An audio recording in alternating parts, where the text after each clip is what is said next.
Estamos no auge da Segunda Guerra Mundial. A Grã-Bretanha está com um probleminha no Atlântico. Um probleminha em forma de submarinos alemães, os U-Boats, que afundam navios de suprimentos como se fossem patinhos de borracha numa banheira com um psicopata. O comando britânico está arrancando os cabelos. Winston Churchill, um homem que provavelmente tomava uísque com pólvora no café da manhã, precisava de uma solução. E rápido. É aqui que entra nosso herói. Ou melhor, nosso cientista maluco residente, Geoffrey Peake. Um inventor, jornalista e, aparentemente, um cara que olhou para um iceberg e pensou, dá para pousar um avião nisso aí.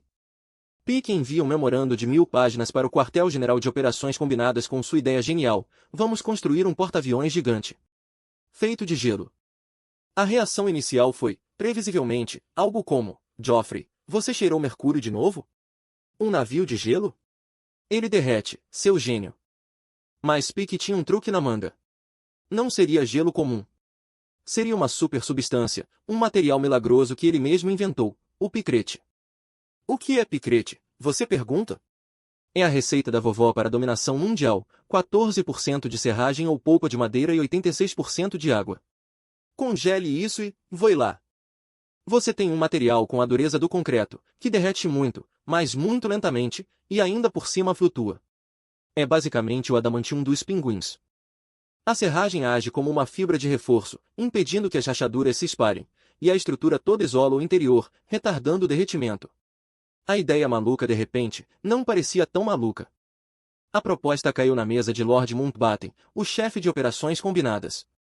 E Mountbatten, um homem que adorava um gadget bizarro, ficou absolutamente apaixonado pela ideia. Agora, Mountbatten tinha que vender essa insanidade para os chefões, os chefes de Estado-Maior do Reino Unido e dos Estados Unidos. Uma galera que não costumava aprovar projetos baseados em picolés gigantes. Para a apresentação, ele decidiu fazer uma demonstração dramática. Porque slides são para perdedores. A verdadeira ciência se faz com armas de fogo. Ele colocou um bloco de gelo normal e um bloco de picrete no chão. Primeiro, ele sacou sua pistola e atirou no bloco de gelo comum. O gelo, como esperado, explodiu em 1000 pedacinhos, molhando as calças de um almirante muito importante. Ponto para a dramaticidade. Em seguida, ele atirou no bloco de picrete. A bala ricocheteou, passou zunindo pela orelha de um general, atravessou a parede, segundo a lenda, quase acertou um almirante americano no corredor. O caos foi total. Apesar do atentado não intencional, a demonstração foi um sucesso. A resistência do picrete era inegável. O projeto recebeu luz verde e um nome bíblico, Projeto Abacuque. Por que Abacuque? Por causa de um versículo da Bíblia, pois estou realizando em vossos dias uma obra que não creríeis, se vos fosse contada.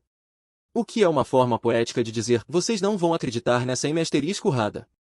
As especificações eram de cair o queixo, 600 metros de comprimento, casco de 12 metros de espessura, um peso de 2 milhões de toneladas.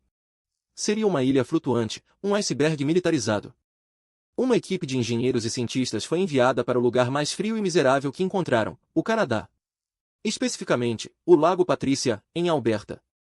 Lá, eles construíram um protótipo em escala. Uma cabaninha de gelo de 18 por 9 metros, com um sistema de refrigeração de um cavalo de potência para mantê-la, você sabe, não virando uma poça d'água. O trabalho era horrível. Os cientistas, acostumados com laboratórios quentinhos, agora tinham que lutar contra o congelamento enquanto misturavam serragem e água no meio do nada. Mas o protótipo funcionou. Ele sobreviveu ao verão canadense, provando que a estrutura básica era viável. A vitória parecia próxima. Mas, sempre tem um ou mais. Problema número 1, refrigeração. O protótipo usava um motorzinho. O navio final precisaria de uma rede de dutos de refrigeração tão complexa que faria um data center do Google parecer um ventilador de teto. E se essa rede de dutos fosse danificada em batalha? O navio não afundaria, mas se transformaria lentamente no maior e mais triste picolé do mundo. Problema número 2, manobrabilidade. Como diabos você vira um iceberg de 2 milhões de toneladas? Os engenheiros calcularam que ele teria a agilidade de um continente à deriva. O projeto previa um leme, mas a escala era tão ridícula que seria como tentar virar um elefante soprando na orelha dele. Fazer uma curva levaria horas, talvez dias. Problema número 3, custo e recursos. O navio precisaria de uma quantidade absurda de aço para o maquinário, polpa de madeira que era necessária para papel. O projeto estava canibalizando outros esforços de guerra. Problema número 4. Tempo. A estimativa mais otimista dizia que o primeiro navio só ficaria pronto em meados de 1944. A guerra é rápida, a construção de icebergs gigantes, não. E então veio o prego final no caixão de gelo. Portugal finalmente cedeu e permitiu que os aliados usassem bases aéreas nos Açores, bem no meio do Atlântico.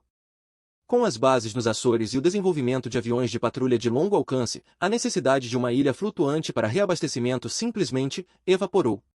Literalmente. No final de 1943, o projeto Abacuque foi discretamente cancelado. Sem fanfarra, sem anúncios. A ideia mais maluca da guerra foi colocada para derreter no esquecimento. E o protótipo no Lago Patrícia? Ele foi abandonado. Sem seu sistema de refrigeração, ele lentamente derreteu. Levou mais de um ano para desaparecer completamente. Os restos da estrutura e do sistema de refrigeração ainda estão no fundo do lago até hoje, um túmulo aquático para o sonho mais frio e bizarro da engenharia militar. O projeto Abacuque é o exemplo perfeito do que acontece quando o desespero da guerra encontra a engenhosidade sem limites. Uma ideia terrível, mas absolutamente brilhante em sua audácia. E honestamente, quem não gostaria de ter visto isso? Pelo menos para ver o primeiro piloto tentar pousar e escorregar no gelo como num desenho animado. Se curtiu essa história, se inscreve aí, seu bando de curiosos.